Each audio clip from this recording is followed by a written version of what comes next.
Right, in today's video on the Go Ultra, I am shooting in 24 frames per second again. I've got an ND16 on the front here, and I think I'm capped at 100 shutter, and then auto ISO up to 400. So I'm not doing a full 180 degree, but it should give a little bit of motion blur. We'll see. But yeah, this is pretty cool. I really like this camera, in case you haven't figured that out yet. And I've just been planning on making some daily vlogs with it because I always find the best way to get to know a camera is to actually use it in a bunch of different situations. You're not going to ever get it perfect by not using it. So the best way to get better at using your camera and to really show what it's capable of is to continue to use it in a lot. So I don't know what that sound is. See that? Could have ruined my watch there. All secure. So what I was saying is, like, the best way to get the most out of your camera is to use it in a bunch of situations, learn its strengths and weaknesses, where to overexpose, underexpose, all of that thing, and it all becomes second nature once you continue to use it because you're not thinking about the other things. You start to understand all the situations that you're going through and how to get the best image out of your camera instinctively. And again, that's why I always make a playlist below so you can see how a camera has progressed along the way from the same user. So yeah. Also, I just picked up the Q3 pretty recently, so I do want to get some content made with the Q3 as well. Because photography is a huge part of why I started creating YouTube videos in the first place. Because it's just... Hi there. Can I do Nick's wrap? No, that's everything. Thank you. Next wrap? Yeah. Thank you very much. That's it.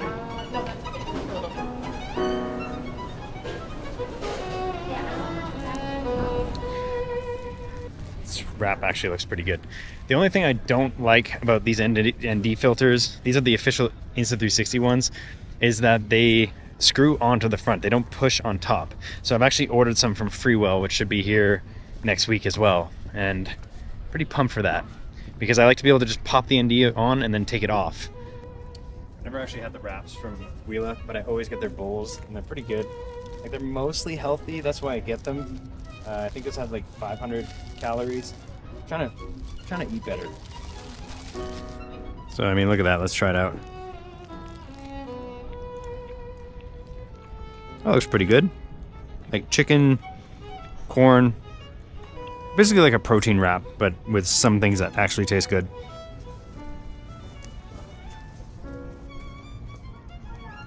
I need the toddler Titan line stools.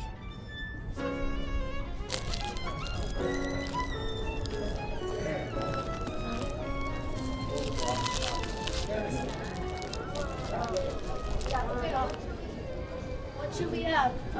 Okay, let's treat ourselves to McDonald's. Yeah. So picking up lunch cost me about 15 minutes because that's how long until the next C bus. But I'm okay with that because I don't want to be that guy eating on the C bus. I hate when people eat on the C bus. Look, I'm not gonna lie. That wrap was kind of life-changing. Like, I normally get their bowls and their bowls are really good, but I think that wrap is the sweet spot between portability, cost, and like health and goodness. Let me get into the sun here. I don't like the way that the shadows look on this thing. I like to be in direct sunlight. It's cool when you have shadows behind you, but it's kind of a cool shot right here. But I find the colors wash out quite a bit unless you're in, like, look at that. Direct sunlight looks really good. I always really like the font of this up here. Ooh, 2x clarity zoom. This 2x clarity zoom might be the most underrated feature on here. I used it a ton with the Ace Pro 2, but the fact that the image actually almost looks a little bit softer in the best way, like it doesn't have that as much processing, it seems. Like, I find the image in the 2x looks more natural than the single lens, and it's just like if we want to talk about cinematic, the 2x looks more cinematic than the I don't know what it is, honestly. Maybe it's just like when it's adding all the pixels together and creating that 4K image, it has to like lose a little bit of processing, which honestly, I wish we could have that in the regular mode. But like I said in my last few videos, I really do think this might be the best image coming out of an Insta360 camera right now. It's just like, it's very good. And I've been using Dehancer on it to kind of try and grade it how I would normally grade footage that was 10-bit. And I gotta say, like, it does get a little bit tricky because the colors aren't as like able to move around in 8-bit. Like, it can fall apart, but if you're careful and you apply all the right things, like, I think, I don't know, maybe I'm blind to my own videos, but I think the footage looks pretty good, even with the Dehancer grade. So let me know what you think. Like, I don't know, you tell me. Look at that friggin' oceanic unit out there, just making its way towards the North Shore. Looks like it's stalled straight up, like right there. Oh, the sea bus. Like, does it not look like it's being pulled backwards? It's kind of creepy. Like, either it's coming directly at us, or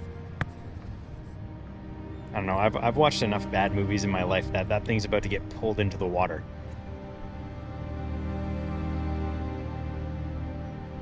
All right, let's get down there.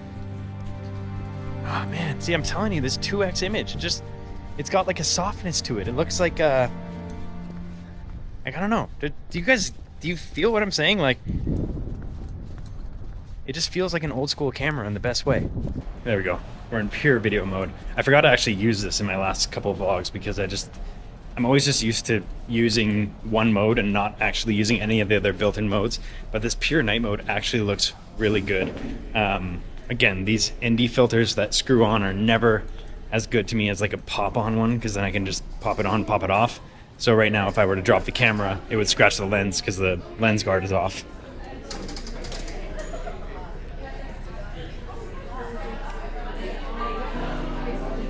Imagine I just jumped on this bike right now and just rode it.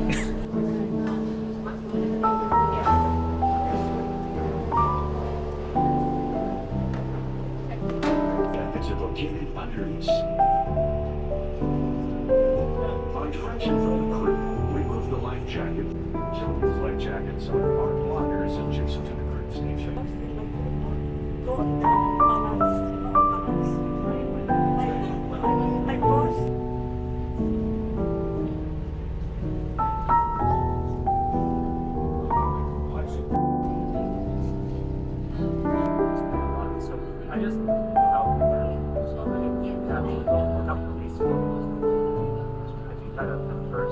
Yeah, definitely was not getting any stare energy from that crew. Right as I say that, somebody walked down the stairs. Guys, we're not alone anymore. Looks like somebody even ruined my staircase. The nerve of some people, you know? Just the nerve. The absolute nerve. We're in Gastown, baby. What do you guys think of the image so far with the ND filter locked off at 100 and 4x3? You guys like the 4x3 again? I don't actually care if you like it or not. I just want to know, you know what I mean? Like, I do appreciate you, but in terms of what I want to create, I'm going to keep doing that. But it helps. It helps to know you guys like it. Or don't like it for a few of you. Also, I don't know if I mentioned it, but I haven't used, and I won't be using any sort of like selfie stick in this video. I've just been holding the action pod out about a foot in front of me. I've been using the magnetic pendant as well as the hat clip that it comes with. I do think it's kind of lame that they didn't include like a base plate or like a mount for tripods in the regular box. Like, you have to buy that separately, which is kind of crazy. Now, that being said, you don't really need to use it on a stick as much because of the magnetic features and all that stuff. But that to me is like an essential piece that needs to be included, or you need to make it backwards compatible with all of the other accessories that people already have. Like, I think Jong was saying this, Jong, they should have just made the Ace Pro 2 and the Insta360 X5 clip compatible with this. That would have made so much more sense, because then you can actually use all of your existing accessories. You don't need that many. I'm just pointing that out for anybody who might be pissed off to find that there's no mount included in the box. Yes, absolutely. But the hat clip and the magnetic pendant are. Also, I definitely think you should pick up this PGY Tech. Like, I talked about it in my last video, but the PGY Tech wrist strap is a game changer. It's a game changer because you can just kind of carry it and dangle it on your wrist, and now it actually really does become hands-free in most, if not all, situations if you need it.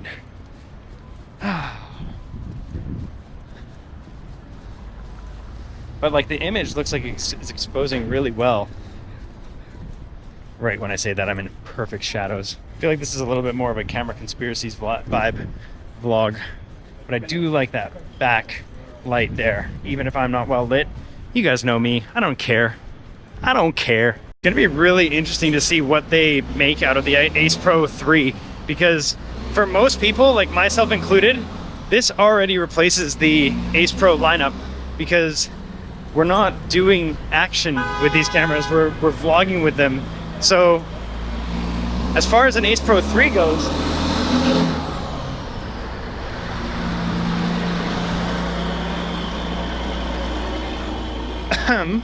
as far as an Ace Pro 3 goes, I mean, I guess if it had 10-bit, that would be a pretty big allure, but the Go Ultra seems like the ultimate vlogger action camera. Like everything that we want in an action camera, or everything we want in a daily camera, I should say. Still tough, not exactly insanely rugged, but still works really well, and versatility is king.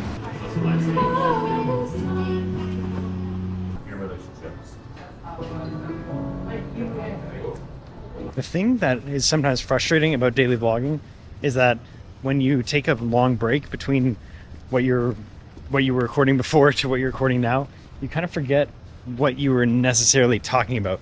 And it's not a bad thing. It's just, that's one of the trade-offs when you don't really have anything that you're focusing on. I mean, in this case, we're focusing on the Insta360 Go Ultra and how it performs in real life situations, like everyday situations. But sometimes it do be like that. It do be like that.